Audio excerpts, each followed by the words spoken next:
Hey everyone, this is Greg. Today I'm going to go over these NACS or NACS to CCS adapters. There's a number of these on the market now. These allow CCS equipped electric vehicles to charge on Tesla superchargers.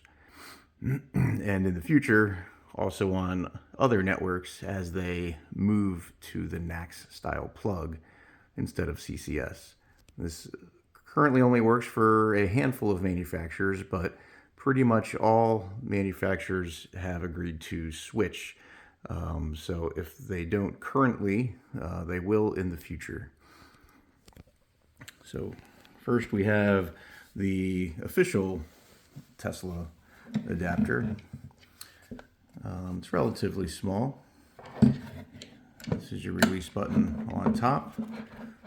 There is a pin down in between those two pins that interlocks with this switch. So this releases the NACS plug, but when it's inserted on the CCS side, that pin prevents this from being depressed. So you have to first release it from the vehicle, and then you can get your finger in here and release the NACS plug from the Tesla adapter.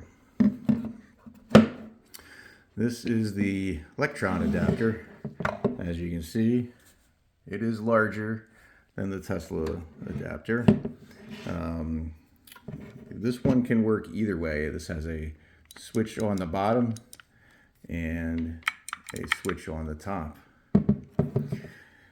I tend to plug this into my Rivian first, and then I plug the NACS plug into this, and then reverse order, I'll reach underneath here, squeeze this one, and pull the plug out with my other hand, hang it up on the supercharger, and then just disconnect this from the vehicle afterwards. That tends to be my preference, but I believe you can do it either way. You can click this and remove it from the vehicle, and then remove the NACS plug. There is another version. This is the Lectron Vortex plug direct from Lectron. There is another version of this from Ford, and they might sell it for other OEMs that has that pin. You can see mine does not have that pin. There's just a little, I guess, manufacturing mold spot there or whatever. But the Ford version of this does have that extra interlock pin. All right, now we move on to the A2Z Typhoon Pro plug. This is the older A2Z plug, which we'll get into in a minute, but this is the new one. This is almost identical in size to the Lectron. It is just slightly smaller, maybe a couple of millimeters, and it is tapered a little bit more on the profile. It does come with the carrying case, so that is nice. The other adapters do not come with any form of case. This one is a single button that's a dual action. So if you push it a little bit, it releases that on the J72 1772 side or the CCS side to release, but then you can push it even further and it releases the NACS button. So there's like two levels. You can kind of push it normal and that pops up, and if you push it really hard, it pushes that down. So it's all one button. There's no extra button on the bottom like the Lectron, where you have a separate button and a separate button. Both of these have a switch you can hear that will, either one will interrupt the charging. This one is a combination switch.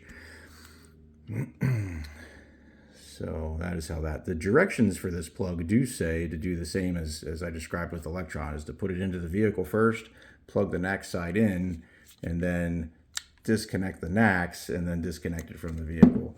But again, the way the mechanism functions, I believe you can do it either way. This is the original A to Z Typhoon plug, not the Pro. This is the smallest of all of them. It's similar in size to the original Tesla adapter, but it doesn't have that extra shroud on it, so you have some extra space there at the bottom. So this is physically the smallest.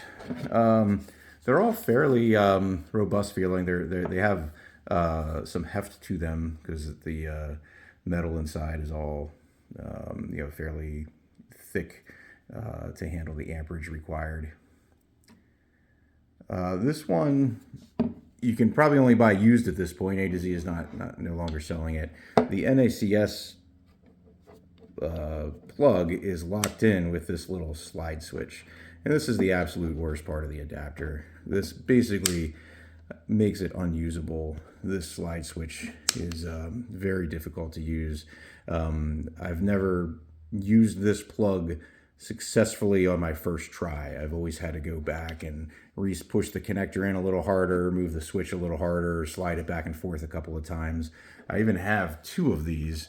A2Z actually ended up sending me a replacement, which was no better than the original. And they eventually just got away from this slide design. I'll probably sell at least one of these, if not both, to somebody just for cheap. Otherwise it's the adapter does work. It is safe. It's just that this manual slide lock is just a bad design. So there you have it. There's our some of the NACS adapters. These are the more, I want to say, more popular or ones that are less likely to give you issues. There are going to be, if not already, some cheaper made adapters. Again, Ford has already certified this one. Tesla has certified that one. I don't know of any OEMs yet that have the A2Z adapter on their approval list or certified list. But again, it does work fine. I would be highly confident in using any of these. I have used all of these. They do work on my Rivian at least, and haven't had any issues. So that is the brief overview of CCS adapters here at the end of 2024.